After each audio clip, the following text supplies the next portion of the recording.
Alright, so this is a subwoofer that I got as part of one of those white van cheap speaker sets, but there's no crossover inside, so I purchased this online.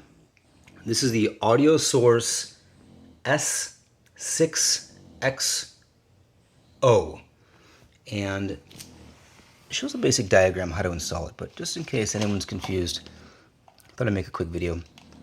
So in the back you'll find a red and a blue. Now they're both should be red. These are the positives, and for this particular subwoofer has dual voice coils. So on each side, and I'll show you, each side of the sub has a red and a black. So what we'll do is one of the blues will go to the red, the other red will go to the other red, and just make sure the black for each side correlates to the same side of the subwoofer. So super easy.